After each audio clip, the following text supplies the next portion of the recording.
अस्सलामु अलैकुम वरहमतुल्लाह।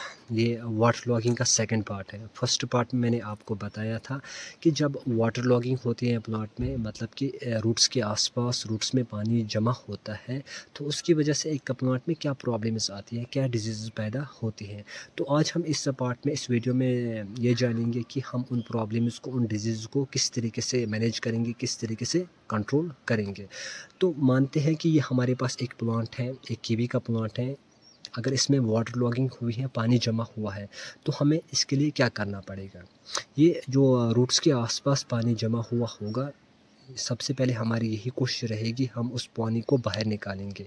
अब हम किस तरीके से उस पानी को बाहर निकालेंगे, उसके लिए हमें रूट इस प्लांट के सराउंडिंग में एक छोटी सी नाली देनी पड़ेगी, ताकि ये जो रूट्स के आसपास में पानी जमा हुआ होगा वो उस नाली में चला जाएगा। सबसे पहले ये हमारा एक काम रहेगा।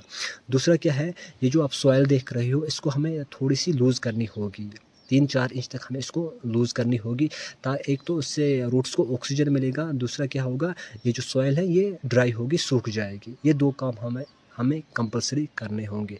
उसके बाद हमें ये देखना है कि हमारा जो प्लांट है उसकी कंडीशन कैसी है, कितना डैमेज हो चुका है।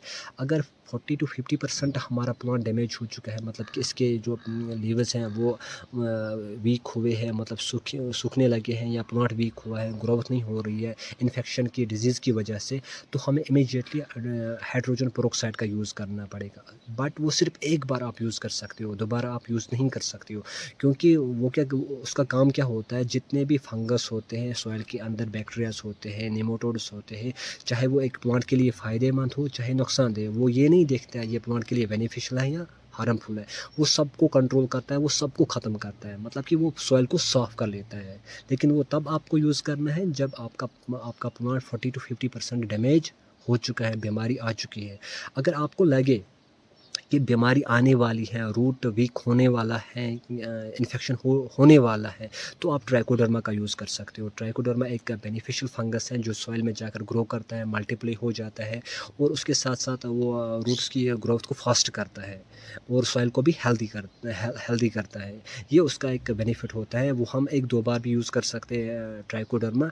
अगर लगे कि आने वाली है प्रॉब्लम, इन्फेक्शन होने वाला है, डिजीज़ आने वाली है, तो आप ट्राइकोडर्मा का यूज़ कर सकते हो। उसके साथ-साथ ट्राइकोडर्मा पैथोजेन्स को भी कंट्रोल करता है, ये आपको याद रखना है।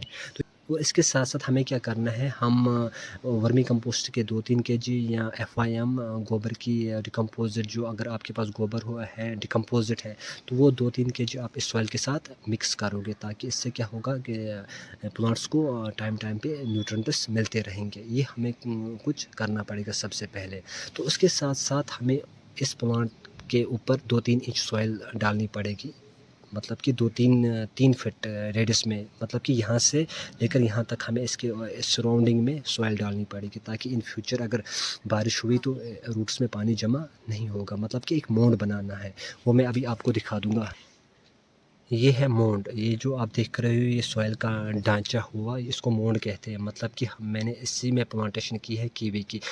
ये ऑलमोस्ट ग्राउंड लेवल से 10 इंच हाइट पे है, यहाँ पर मैंने इस कीवी प्लांट को लगाया है, मतलब कि मोंड में लगाया है। ये इसलिए लगाया जाता है ताकि वाटर लॉगिंग ना हो, या रूट्स में पानी जमा ना हो। जैसे कि आपने देखा होगा, हाइड एंड सिटी प्लांटेशन में क्या करते हैं, राइज्ड बेड्स बनाए जाते हैं।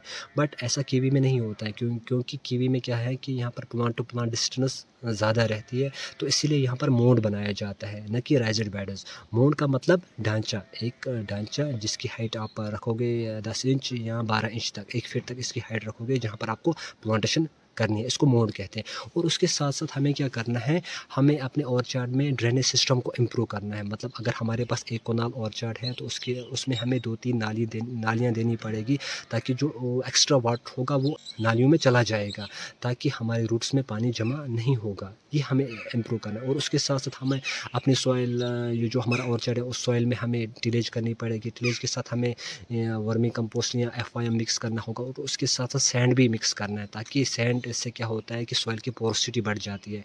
जैसे कि मैंने आपको प्लांटेशन के टाइम बताया था कि मैंने सॉइल मिक्सचर के साथ सैंड मिक्स किया, उससे क्या होता है कि पोरोसिटी बढ़ती है। जब पोरोसिटी बढ़ती है तो पानी होल्ड नहीं होता है। ये आपको बात बात याद रखनी है कि सैंड बहुत ही ज़्यादा कंपल्सरी है उस सॉइल के लिए, उस सॉइल के लिए जहाँ पर वाटर होल्ड ज़्यादा रहता है, कि पानी जमा रहता है। किसी सॉइल में क्या होता है कि पानी बहुत टाइम तक जमा रहता है, उसमें आप ये सैंड मिक्स करोगे तो उसकी पोरोसिटी बढ़ जाती है। तो ये मैंने आपको बताया। तो वीडियो को देखने के लिए थैंक यू।